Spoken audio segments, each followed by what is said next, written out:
Oh, hey, it's everybody again. How's it going? Wow, this is actually a really good time because I was just thinking about a new type of video series that I wanted to do. And not that it's really anything. How's my hat look? Good? Okay. It's not that it's. Hold on. Not that it's anything like super creative or thoughtful or anything, but it's definitely something that's probably never been done before. Probably should have done my research. But I like reading my poetry. But how about we do something like poetry with a twist? And don't worry, that's not going to be the name of the series. It's not going to be that lame. I don't have a name for it yet because I can't figure out a name that quick. It just came to me. Like, I didn't even know you guys are going to be here right now. But, um, not poetry with a twist. Poetry with a lip. I don't know. Yeah, so here's what we got today. Got some Grizzly Dark Mint. Only reason I got this is because at the store I work at, it is 50 cents off. Funny story about that. Kind of screwed this guy over on accident. Buy 2 cans, get $1.50 off. It's a big deal. Wanted to buy 2 cans. 50 cents off for the dark. So I said, would you like to try?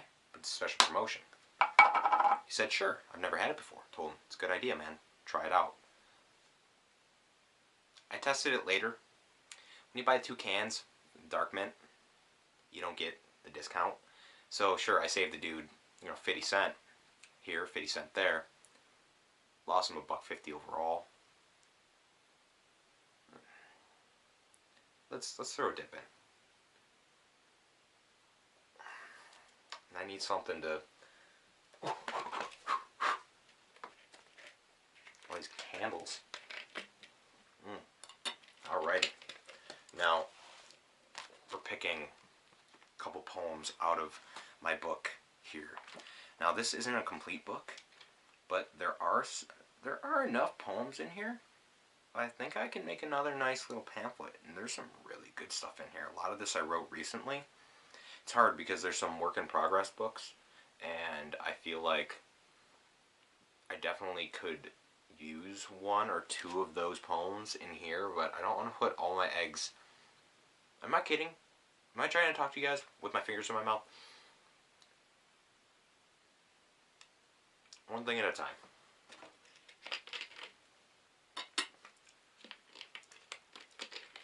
I can't put all my eggs in one basket.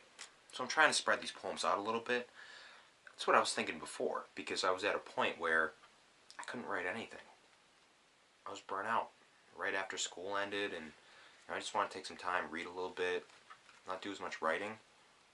But, the past couple weeks, I ballooned back up. I'm definitely not producing as much as I'd like, but there's some dang good stuff. And so the 2 poems that I'll pick for you are most certainly going to be in this next book that's coming out. And let's see. Here's the first one. And it doesn't quite have a title. Definitely has a working title.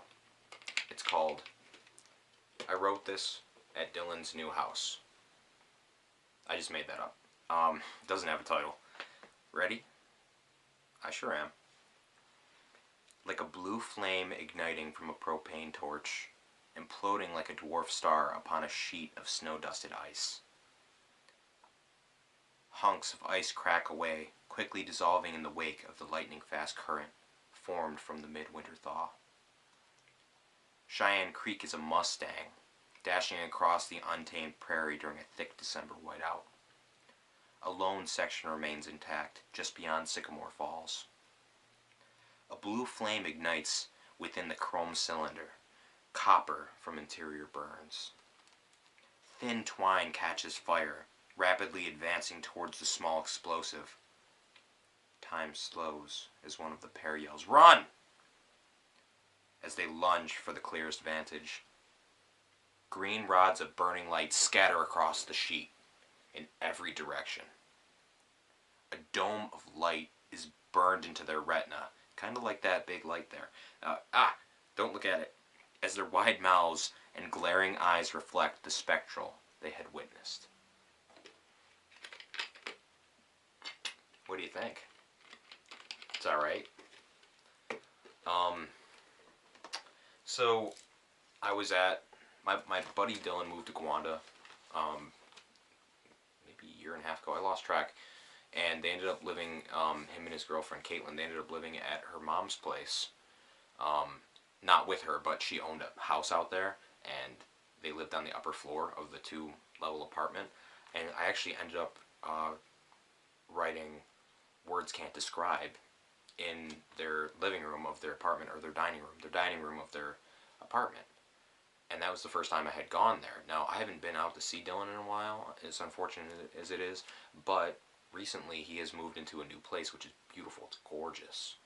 And, I tried to ignite a little bit of magic. First time, and this was what we had. And we were discussing what would occur if a, mortar, like a firework mortar, throw it in the tube, goes off. If we took that and we put it on a sheet of ice out, and there's a lot of real fast flowing creeks out there, we were wondering what would occur. And I tried to explain what I thought would happen, but I couldn't put it to words, so I wrote it down. And I don't know, I like this one. I like it a lot. So yeah, let's flip over to the other one. I forgot what I was going to tell you guys. I know, so today is January 17th. I don't think I'll get this posted until then because I got a lot of stuff going on. Actually, tomorrow I have my first day of my internship at the Buffalo History Museum. I'm super psyched about that. I did a lot of research on the scripts that I'm going to be looking into, so I'm really, really looking forward to that. So I'm a little burnt, but I wanted to get this going. I want to get this rolling. But it being the 17th, there is Wednesday. In a few days, there's going to be the NFL, the conference championship games. So we're pretty close to the Super Bowl. And as of right now, just for time capsule piece, it's for the NFC, it's the Vikings versus the Eagles, and the Patriots against the Jaguars. Now, I found it fitting to write this poem last Sunday during the divisional rounds. It's called Bread and Circus. The crowd erupts in obscenities as the opponents quake the green. The harassment thickens during their warm-ups until a war cry pierces the sound, leaving the 80,000-seat Coliseum bare as a baby's behind. The Spartans burst through the horse-embroidered tapestry strung across the entry tunnel. Led by their leader, Ibrahim Moises, adorned in golden helmets, leather body armor, and wielding the ferocity of lions. Moises rips off another war cry, igniting the crowd once again. The frenzy now erupts in praise for their champions. The Spartans and Centurions duel to the final buzzer. Bombs are thrown. Runners gash, split, and power through opponents' vicious tackles. Injuries sideline many competitors, but broken limbs, torn ligaments, and ruptured organs can't slow the most dominant alphas. Their battle is deemed legendary by the masses, tuning in each Sunday, an escape from the cubicles and the hierarchy of office space, an excuse to leave the paper unread, and a Roman emperor's wet dream. Now a little bit of history for y'all.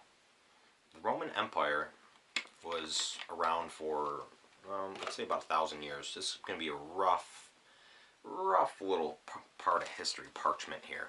And they were very dominant during the reign of Julius Caesar, and then after he was murdered on the Ides of March, down into Augustus Caesar's reign. And they were at a peak, but they slowly declined, and then it got wider and wider as their years went on. Too many people were getting killed, too much land to protect, not enough people, not enough soldiers to guard it all, and they ran into some stiffer resistance in some areas. People got pushed into them, yada yada yada. There's a lot of reasons. A lot of years went into the decline of the Roman Empire, but the way that they kept the people appeased in the larger cities, everyone knows gladiators. Gladiators, chariot races, animal fights, animal slaughters, all kinds of stuff. They used to reenact naval engagements, all these kinds of things. And what did they do? Free admission to these events for anybody. If you wanted a better seat, you could pay for it. That was for the patricians, which are the upper class. But also, the plebeians, the lower class, were given all the bread they could eat, all the wine they could drink. Bread and circus, they called it. And it was the way to appease the masses. And on Sunday, when I was writing this at work, a guy came in. I asked him. This guy comes in all the time. I was like, hey, watching football? Because you got a bunch of snacks and stuff. He's like, nah. He's telling me all about it and stuff. And I'm like, yeah, man. Bread and circus. Bread and circus. So I rolled that in. And yeah, that'll do the video because I've been talking for a long time. And I'm sure that y'all, I appreciate it if you stayed this long because of all the talking I'm doing. But there is one last thing before I want to say adios. I want to shout out to my little get up here. I apologize. It's going to be very gross, everything around it, because this is very makeshift. But you guys see my makeshift video stand. Hello. Bam. Got a little safe with a cigarette ash holder with Madden 16 holding it up and a case. And I got my little video camera on here. So I just wanted to show everybody that. That's what I was using. Last video was not very good because I had it on top of my bed, on top of pillows and yada yada. So, still don't have anything to say. Say goodbye. Adios, au revoir. And we need to learn Japanese. Moldova.